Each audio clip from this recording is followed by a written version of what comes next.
Tak ada masalah. Jadi berarti orang tadi dia akan jadi munafik apabila takut itu menguasainya, dan dalam keadaan takut menguasainya dia begitu tamak dengan dunia. Jadi dia munafik. Dalam keadaan dia gila dengan dunia yang begitu obsesnya tadi, dalam waktu yang sama dia pula penakut. Tapi kalau dia gila dengan dunia dan dia berani, dia akan jadi kafir. Sebab kafir transparent dengan aku. Aku tak nak ikut kau sebab susah. Cakap tu. Tapi orang munafik ni dia nak tapi bukan tak nak, dia nak tapi dia takut nak cakap dia. Cakap lah. Sebab apa? Sebab orang kafir dia sanggup mengambil risiko. Jadi sebab itulah orang munafik diletak neraka lebih bawah daripada kafir. Sebab walaupun kafir itu dia jahat, dia tamak, tapi setidak-tidaknya dia mengaku. Jadi dia mengaku. Sebab itu puan-puan, berdakwah dengan orang kafir lebih mudah daripada berdakwah dengan orang Islam. Orang kafir senang puan-puan pergi ajar dia. Dia tak terima kita tu, setidak-tidaknya dia honest lah. Jujur. Saya tak terima, tapi bila dia terima, dia jujur. Kita ni macam terima tapi tak terima. Jadi yang pening tu nak dakwah orang Islam dah. Yang kafir tu senang. Sebab tu mak saleh kau, mak toleh kau, bila dia masuk Islam dia ikut ya. Yang payah ni yang Islam lama. Nak kata tak tahu nanti malu, dia kata tahu. Lepas kita kata tahu, dia tak tahu sebenarnya. Jadi sebab itu untuk mengelak kita supaya tidak munafik, kita ajar kita bertanggungjawab. Elok dia supaya urus takutnya tadi. Yang kedua, kurangkan sedikit ketamakannya. Kurangkan. Yang ketiganya, sombong. Apa makna sombong? Saya tahu, bila tuan-tuan akan kata, bila tanya sombong, tuan-tuan kata sombong tu takabur lah. Betul kan? Bukan, takabur lain. Takabur makna lain. Sombong makna lain. Tuan-tuan suka sangat guna perkataan yang sinonim tapi tidak akronim. Sombong, takabur dia kait habis. Tuan-tuan, agama tu benda yang sempurna. Bila dia sebut satu definisi, dia ada pengertian yang tuntas. Yang ni makna gini, yang ni. Macam perempuan mengaji tajwid lah. Kenapa perempuan boleh beza? Mat lazim kalimi musaqqal, mat arid lisukun, mat badal. Kenapa perempuan? Sebab setiap benda itu didefinisi. Betul kan? Tapi bila tuan-tuan belajar agama, ustaz tak definisi satu benda. Dia pakai bagi umum. Itu yang tuan-tuan keliru tu. Sebab tu lepas pada ni, bila berjanji dengan ustaz tu sebut satu benda, angkat tangan. Kenapa puan? Cuba yang boleh ustaz definisikannya, cerakinkannya dan ciri-cirikannya sehingga dapat saja jelas, dapat mempunyai indikator yang menjadikan saya faham. Ustaz pun tanya, ni mari mana soalan? Saya nak murid Ustaz Faisal. Bila telefon saya, saya kenal belakang Ustaz mengajar tu. Sebab bila dia tak hurai begitu, maka apa-apa berasa macam faham. Tapi bila orang tanya, tak faham. Dia berasa gitu lah. Tak berasa ni perempuan, tak faham. Sebab dalam pedagogi pendidikan, faham bermaksud boleh mengulas. Kan faham bermaksud boleh mengulas balik suatu konsep yang dibicarakan itu dalam bentuk yang tersendiri. Itu faham. Tapi kalau berasa keluar tu, tu perasan faham. Macam apa faham bahawa milimeter, sentimeter ialah alat untuk mengukur panjang. Okey? Maka apa boleh ukur semua benda.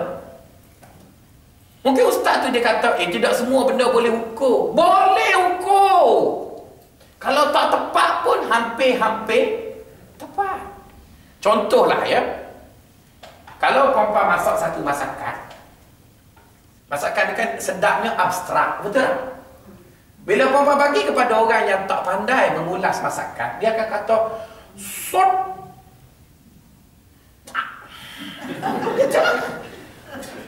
Betul kan? Sebab dia tak, sebab dia kata sedap tak boleh diukur. Tapi cuba puan bagi pada chef. Chef akan kata masakan awak ni sedap, ada lemak. Lemaknya itu seperti santan yang baru diperah. Ada padanya rasa crunchy. Crunchy-nya itu macam ayam KFC. Kan dia ulas tu mudah kita faham. Sebab tu dia panggil master chef. Sebab dia master. Tapi bagi pos saya ni, saya tak reti lah nak jadi saya pusat. Tapi kalau bagi Kak Steph, durian 24 Musang King, dia akan kata apa? Wah, durian ini rasanya lemak macam santan disampur aiskrim Magnolia rasa vanila. Oh, baru kita faham, betul kan? Tapi kalau orang tu tidak chef, dia akan kata sedap je lah. Sedap macam mana? Sedap. Sedap takkan tu pun tak tahu. Sedap pandai tu. Kalau pandai dia boleh. Dia boleh ulas. Jadi itu yang saya kata faham. Jadi sebab itu bila saya kata penakut, apa mana penakut? Penakut itu takut bermaksud kerisauan melampau terhadap suatu perkara yang tidak disukai yang akan berlaku. Jadi bila sebut seorang tak dipenakut, dia menggambarkan ketakutan itu telah mendominasi hidupnya sehingga dia tidak dapat mengawal rasa takut yang melampau itu. Jadi rasa takut yang melampau tu tak baik itu. Bukan takut tu tak baik. Sebab takut tu kena ada juga tempat-tempat yang kita kena takut. Kena takut kat Allah, kena takut kat kedua ibu bapa, betul kan? Jadi takut itu bukan tak baik secara mutlak. Yang tak baik bila takut itu sudah menguasai kita. Sebab dia sudah over control. Lepas tu pula ada tamak. Tamak itu tidak tak baik. Tapi yang tamaknya ialah pada dunia. Dunia itu bukan harta. Dunia itu ialah apa saja yang menjadikan kita jauh dari Allah. Kan jelas tu. Mudah kita faham. Lepas tu kita pergi pula sombong. Apa makna sombong? Sombong dalam definisi yang betul ialah menolak kebenaran. Sombong kan? Tapi ada orang ataupun perempuan mungkin akan faham sombong tu maksudnya angkat dada. Sombong. Sombong bukan angkat dada perempuan ayam seramuk. Tak sombong pun. Dia jenis dia gitu. Dia tak sombong. Dia jenis dia. Ayam katik tu kan. Dia pula sombongnya dia. Dia tak sombong. Malik No, bodybuilder. Dan dia gitu. Dia tak sombong. Dia kena watak. Dia cumanya. Jadi jangan orang kata sombong ialah angkat dada. Bukan. Sombong ialah menolak kebenaran. Kenapa dalam kitab-kitab ulama mengenai kebaikan seorang perempuan, semua ulama mengatakan orang perempuan kena sombong? Kenapa pula? Ada 4 perkara yang tak baik bagi lelaki, baik bagi perempuan. Pertama, perempuan tu baik bila dia sombong. Perempuan kena sombong. Sebab kalau perempuan tak sombong, semua orang ajak dia bonceng atas motosikal, dia naik sebab dia friend. Betul kan? Mana boleh orang lelaki tak apa. Orang perempuan kena sombong. Sebab sombong itu akan memperlihatkan feminisme. Sombong apa? Dia tak boleh perempuan hai. Dia hai semua orang. Mana boleh dia kena. Baru nampak feminin. Sombongnya itu.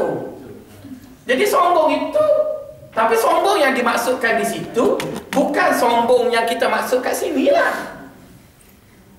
Orang lelaki tak boleh kedekut, orang perempuan kena kedekut.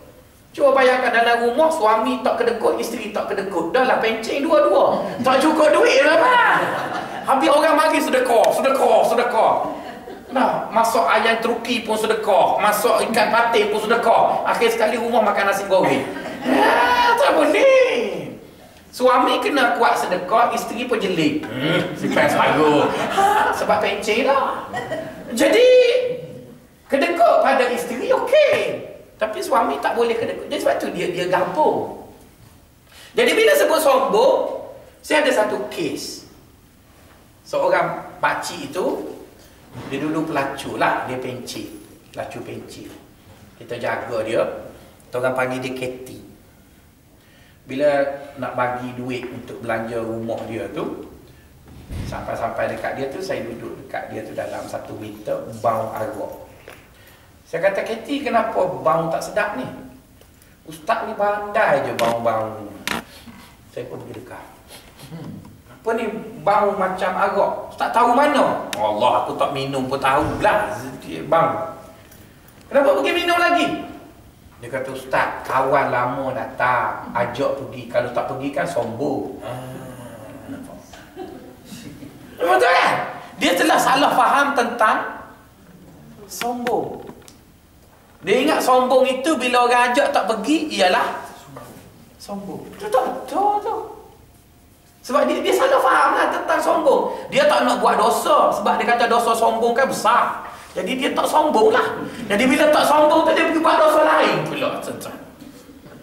Betul.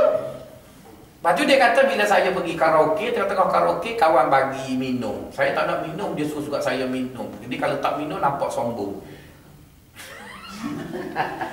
Jadi itu bukan sombong, tu tolol. Sombong, tuan-tuan, bermaksud menolak kebenaran. Jadi sombong itu bila dia dicela, iaitu apabila dia menyombong dengan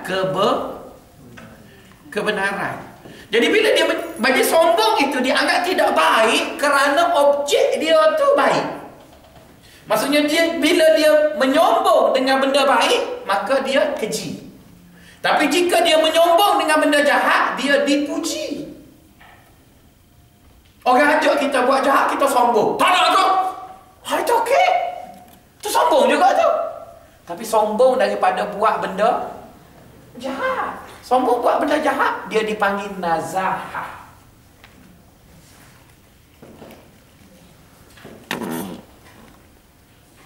Jadi sombong itu kan disebut takabur. Takabur itu maksudnya meninggi.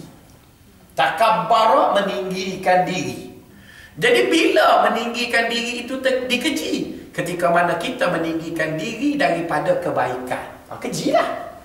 Tapi kalau kita meninggikan diri daripada kejahatan, itu dipanggil baik. Bila kita lalu di suatu tempat yang ada lecok, kita pun angkat kain. Itu bagus. Sebab itu lecok.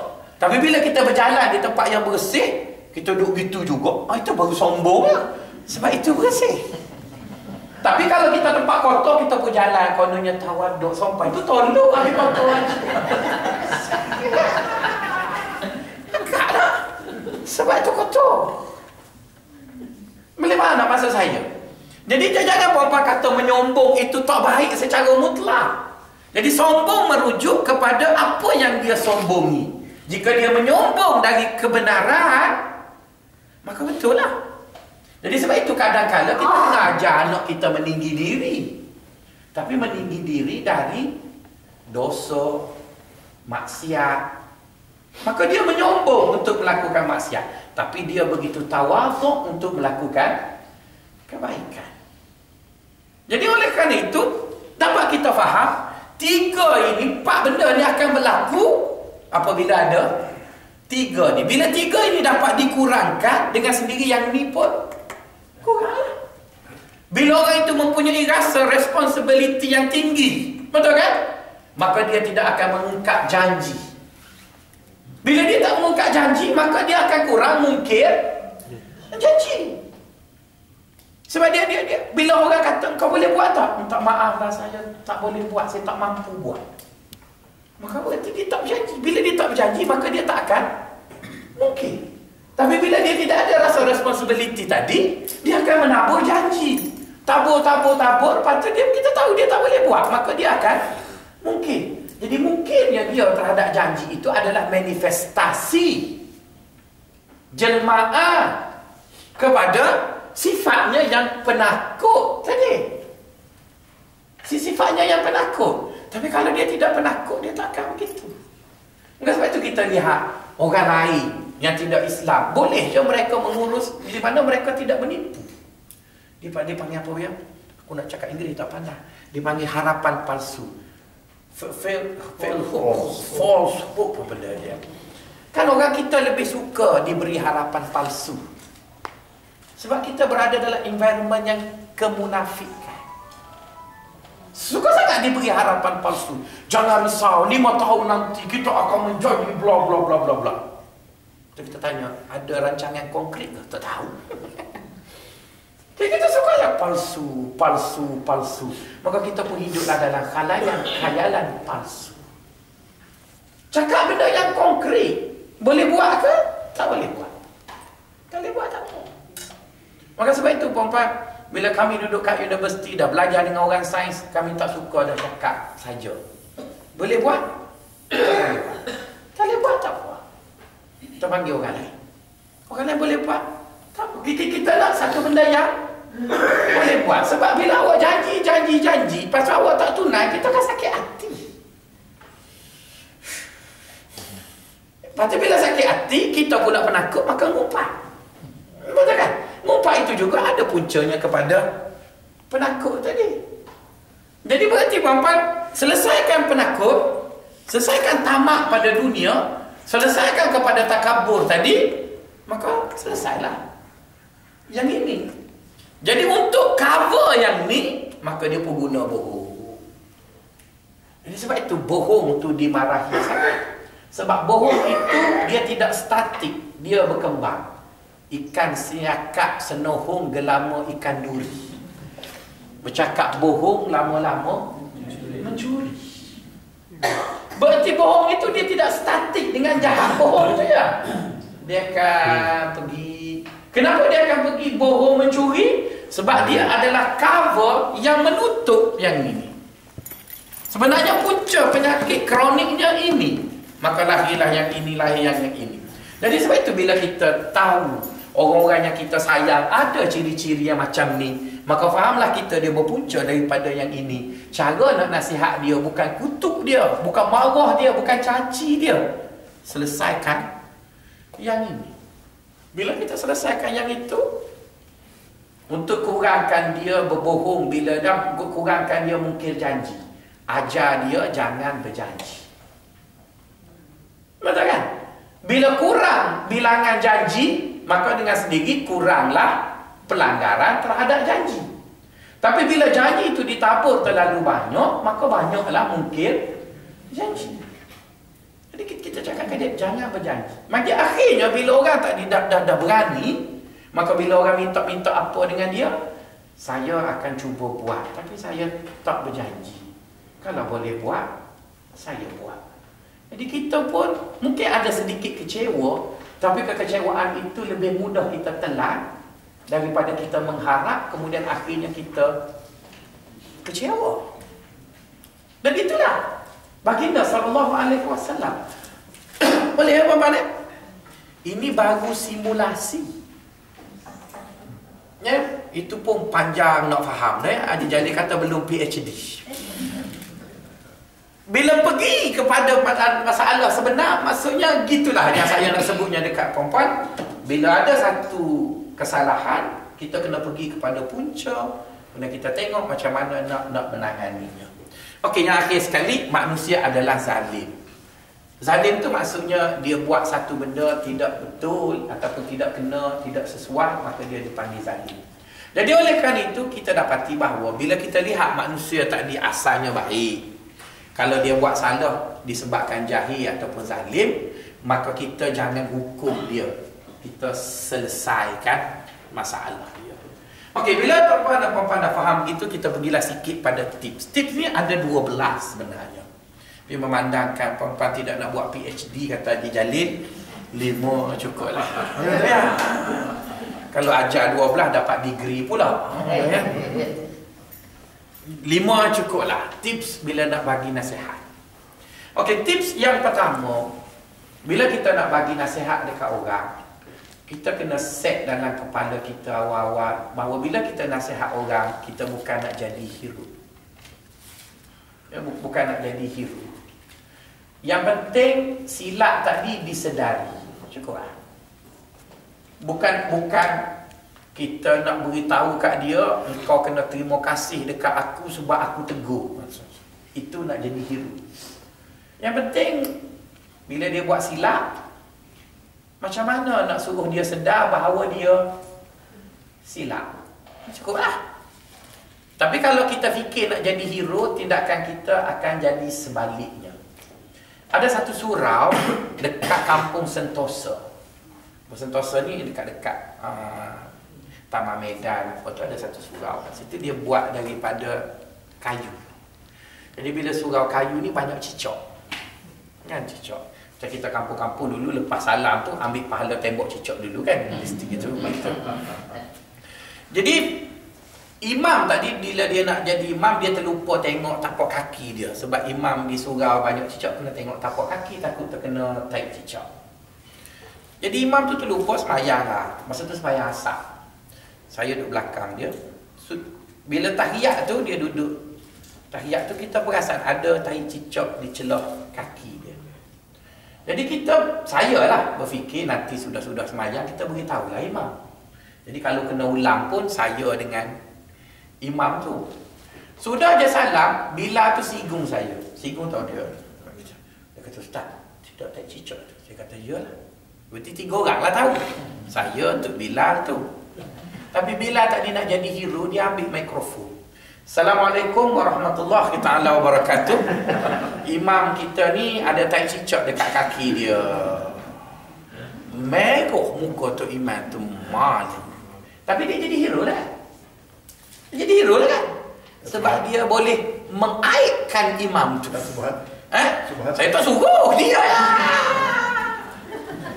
Jadi berarti dia kononnya niat baik nak tegur, betul kan?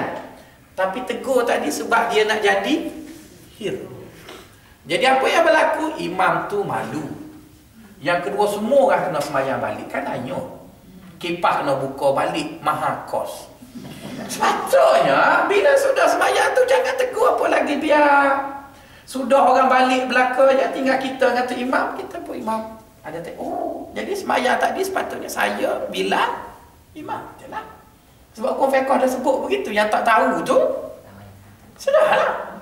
Tapi dia dah enam kan tawaw lam waw lam. Jadi berarti bila nak tegur orang, jangan jadi hero. Tak penting kita jadi hero. Yang penting orang tu sedar bahawa dia salah. Cukuplah. Pernah satu kali seorang sahabat Nabi, dia ni merantau, dia pergi berniaga kan, orang Arab berniaga. Jadi bila dia balik ke rumah dia, sampai dekat pintu rumah, hamba abdi dia yang hitam tu beritahu dia bahawa kamu dapat anak. Dia pun happy lah, balik-balik berniaga, untung boleh anak lagi. Masuk je ke rumah dia, dia tengok anak dia hitam, dia putih. Bini dia putih, anak dia hitam. Jadi kat rumah dia hanya ada abdi yang hitam. Maka dia pun geram. Dia kata bini dia ni mesti bersundal dengan hamba aku ni, bawa anak aku hitam. Maka si Arab ni dia bawa anak dia, bawa bini dia terus pergi kat Nabi. Dia kata, ya Rasulullah, rejam bini aku sebab dia bersundal dengan hamba aku hitam. Bini dia kata, tak, saya ni memang anak engkau. Tak, kalau anak saya kenapa hitam? Kenapa hitam? Tak tahu Nabi buat macam mana. Nabi kata, okeylah. Sebelum aku selesaikan dia kena rejam ke tidak, aku nak tanya kamu beberapa soalan. Maka dia pun kata, tanya. Dia kata, kamu ada unta tak? Kata si Arab tu, apa kena-kena unta dengan isteri aku bersundal ni? Jawab je lah, ada unta tak? Ada. Berapa ekor? Banyak. Bagus. Pernah tengok tak unta kamu beranak? Dia pun fikir. Oh, baru dia faham. Bahawa ada unta yang tu, ibunya lain, bapaknya lain, anaknya lain. Maka terfikirlah dia bahawa ayah dia hitam. Maksudnya atuk. Dia mari hak hitam tu mari pada tuk budak. Dia mari kat mana tak tahu. Tak tahu hitam. Takkan perempuan tak pernah tengok, betul kan? Kita jadi tok, jadi nenek, ada cucu tu serupa dengan tok dia. Betul kan? Sebenarnya kan tok tak ganggu pun nak tu dia tu, tapi apa tiba-tiba serupa hidung toknya. Atuk belah ayah saya tu Cina masuk Islam, Cina Kelantan, tepi sungai. Putih lah patutnya Cina ni kan. Tok laki saya tu putih juga kulit dia. Tapi ayah saya hitam. Boleh tak aku hitam? Saya tanya tok saya yang Cina tu, ni anak admik ke anak pungu? Hai, anak aku ni. Lepas tu mari mana hitam? Dia kata tok Kino hitam. Itu hitam, no kan? Jadi berarti Nabi tak jadi hero pun dalam kes tu. Nabi hanya bagi dia berfikir, dia sedar sendiri, betul kan? Kenapa? Apa penting Nabi isi borang dulu? Tak. Yang penting dia tidak menuduh isterinya bersundal. Cukuplah. Oh, baru dia teringat, ini hitam ni mari daripada ayah dia sana, mari ikut belakang urat dia mana tak tahu.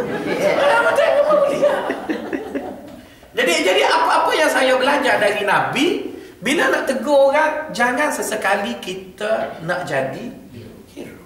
Kita mungkin secara simbolik, mungkin secara apa panggil kiasan, mungkin secara hadiah, mungkin fikirlah tuan-tuan. Mungkin tuan-tuan kata payahlah ustaz nak fikir. Ada satu cerita. Ahli sejarah kan cerita banyak. Ini supaya tak ditutup jabatan ni. Maksudnya dia praktikal. Satu hari ada seorang perempuan tu, suami dia tadi nak cerai dia. Sebab apa-apa tak tahu. Dia pergi jumpa Imam Hasan Basri. Imam Hasan Basri. Bila dia jumpa Imam Hasan Basri, dia kata, wahai Imam, boleh tak bagi aku nasihat macam mana aku nak kembalikan suami aku ni begini. Kata Imam Hasan Basri, aku boleh bagi kamu tips bagaimana nak mengembalikan sayang suami kamu, tapi tips ini akan berkesan dengan 3 urat singa lapar. 3 helai bulu naklah diambil dari kepala singa lapar. Perempuan tu kata, biar betul Imam. Ya. Kalau tak ambil, tak dapat. Dia pun balik rumah nak buat macam mana. Nak suruh orang tak boleh, kena dia ambil sendiri. Jadi akhirnya perempuan ni pun bubuhlah kambing tempat singa. Jadi singa tu makan kambing tu 1 hari, 2 hari, 3 hari. Lama kelamaan bila dah banyak kambing diberi, maka singa yang lapar tadi dah jadi jinak dengan perempuan. Maka dia pun sempatlah ambil 3 urat bulu daripada kepala singa. Terus dia pergi jumpa imam. Dia kata, ya Syekh, aku dah dapat 3 bulu daripada kepala singa lapar. Jadi imam tu kata, kalau engkau boleh ambil bulu daripada 3 urat bulu dari kepala singa, maka kau fikirlah macam mana nak buat semua. Lah, kamu kan boleh fikir macam mana nak dapatkan bulu, maka fikirlah macam mana nak selesaikan suami kamu. Jadi nak sebutnya puan-puan, saya pun ajar orang cerdik macam tu lah. Dia bagi contoh 1, 2, tak fikirlah bagi lagi. Tu kan nak ajar satu. Itu budak tadika. Kita ni kelas orang alumni Petronas. GLC paling kaya. Dulu. Tu tak masuklah habis tu. B, pastikan kesilapan itu adalah kesilapan yang benar. Bila kita nak tegur orang, anak kita ke, isteri kita ke, kawan kita, sebelum kita tegur, pastikan betul lah dia salah baru kita tegur. Jangan sekadar kita dengar ujung-ujung telinga terus kita tegur. Sebab banyak keadaan kita tadi menjadi mangsa persepsi. Ya, mangsa persepsi.